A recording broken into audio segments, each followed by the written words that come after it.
L'éducation aux médias et à l'information, ou EMI, se caractérise par une pédagogie active et relève de toute une série d'enseignements A qui ne sont pas des disciplines, mais des domaines qui s'insèrent dans d'autres disciplines de manière transversale. Tout un nuage de mots adjacents peut y faire référence et ils se chevauchent parfois. EMC, l'éducation morale et civique. Citoyenneté numérique, qui inculque des usages responsables, au-delà des médias. EAC, éducation artistique et culturelle, très esthétique. EN, pour l'éducation au numérique, très orientée outils. Avec plus de 50 ans d'existence, depuis la déclaration de Grunewald en 1982, l'EMI est désormais en pleine mutation et en passe de devenir une discipline en soi. Elle est légitimée par la directive des services de médias audiovisuels qui en fait une obligation pour les États membres de l'UE.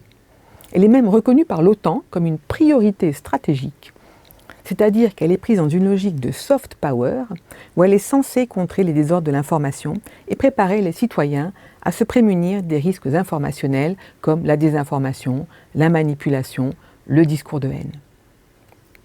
Comment procède donc l'EMI ?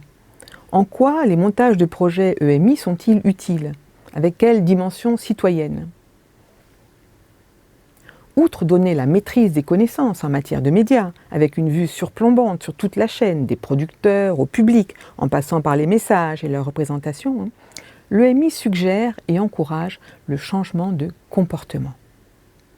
Elle offre deux stratégies complémentaires pour se préparer à profiter des atouts des médias numériques.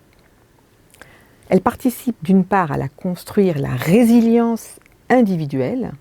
Elle aide les jeunes et les moins jeunes à mieux gérer la désinformation et à se doter des outils nécessaires pour réagir en cas de piège ou de panique. Elle consolide aussi la résistance collective.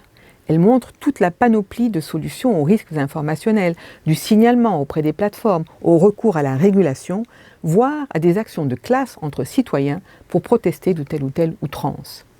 Elle accompagne aussi la création de contre-discours attractifs qui peuvent déplacer les infox.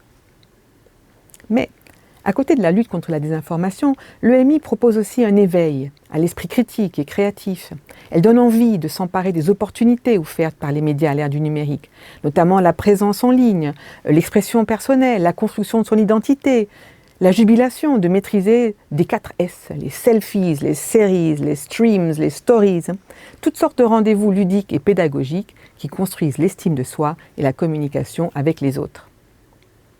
Essayez de monter des projets en éducation aux médias et à l'information, ambitieux, engageants, et prenez de l'air. R pour analyse, interprétation, réaction.